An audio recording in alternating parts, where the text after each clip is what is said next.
to regain ground. Details now, viewers, are gradually emerging of the horror unleashed during the weekend attack. More than 100 bodies have been found in Kibbutz, a farming community near Gaza, which was one of the first places targeted by Hamas on Saturday. Bodies line up on the streets amid cars which are reduced to a mangled mess.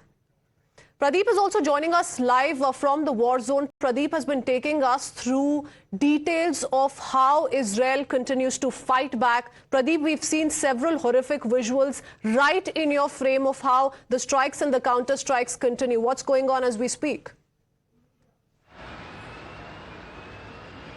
See, one thing I can say that there seems to be no respite so far as the rockets are being fired from the Gaza side. They're also pounding shells. They're trying to target areas. But because of the Iron Dome, that's the air defense system, most of the rockets are intercepted. But the frequency of the firing from their side is increasing with each passing hour. Short while back, around about 12 rockets were fired in 3 minutes. And let me show you, whenever the rockets are fired, the journalists, the people who are passing, they normally try to take shelter in these bomb shelters. So these bomb shelters are the spaces where they hide, they do their work. Some of the journalists are here. You had been here since when? Since a few days, but here since today, this morning. So today also when the rockets were fired, you were inside? Not here, but in some other place. Some other place also. Yes. So how you see the situation here on the ground right now? Very hard, very hard. So this is what actually he's the journalist from the Western media. He's saying it's a very hard situation. Let me show you. These are the bomb shelters where the people go and hide. Let me show you. This is a kind of a small room. Because people here in the areas close to the Gaza Strip, they are used to the rockets being fired by the Hamas troops from time to time. But this time, intensity of rockets being fired from their side was too big. Because on day one, we saw that on last Saturday, it was about 5,000 rockets fired from their side. And today morning also, we saw about 12 rockets were fired. Then after that, again, 50 rockets were fired. Yesterday, about 100 rockets were fired. We too had narrow escape on 2 occasions because you never know where from these rockets will be piercing the sky and landing where nobody knows, because most of the time they're trying to target civilian areas. Alon was rightly saying that because whosoever is right now trying to celebrate or glorifying these Hamas terrorists, they're also part of this terror ecosystem, because they are no less than terrorists, because this is not the time to glorify them, because the way they had been brutally torturing people, they had been killing them, they have not even spared women and children. You rightly said that in some of the places the bodies are still lying there. Already inputs are there that about 1,200 people have lost their lives and more than 2,000 are injured. And never before this thing had happened,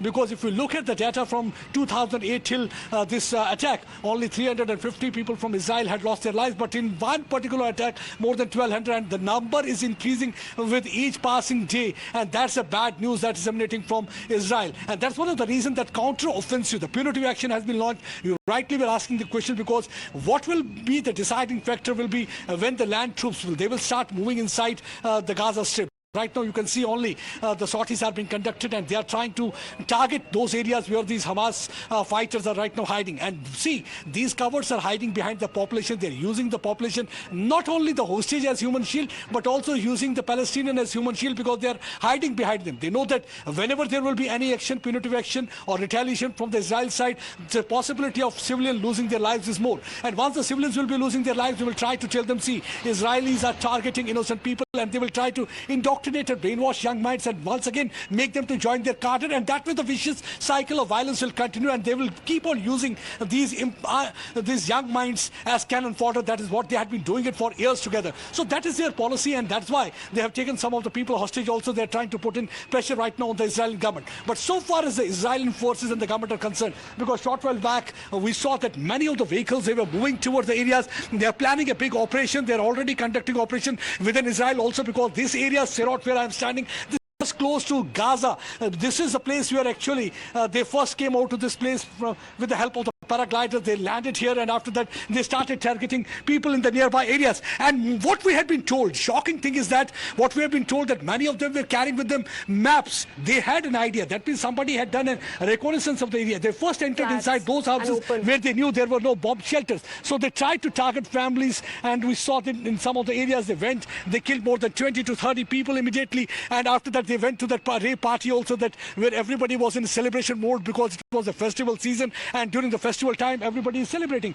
And you can see that these journalists also, after a long time, they have come out because they were also inside this bomb shelter. Because whenever the rockets are fired, the best thing to do is either you lie on the ground or you move inside the bomb shelters. As on 2-3 occasions, on one occasion we also moved towards the bomb shelter, but on several occasions there is no bomb shelter nearby. So the best option is to lie down, because a few hours back, the rockets were flying over our head. All we could hear was the big explosion that almost shook the entire area of Sderot. And this Sderot area is the one that faced the brunt of Hamas terror act on last Saturday.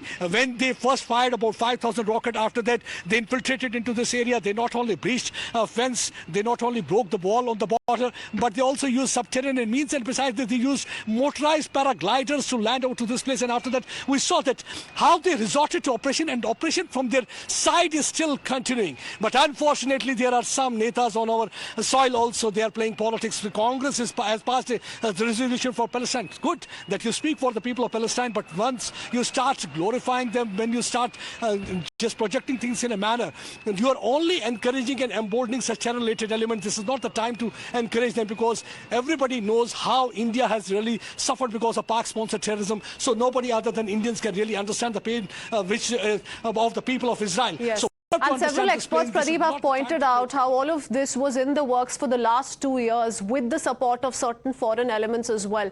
Many thanks for getting us the latest. We'll keep coming back to you. Stay safe, most importantly. We also need to shift our focus to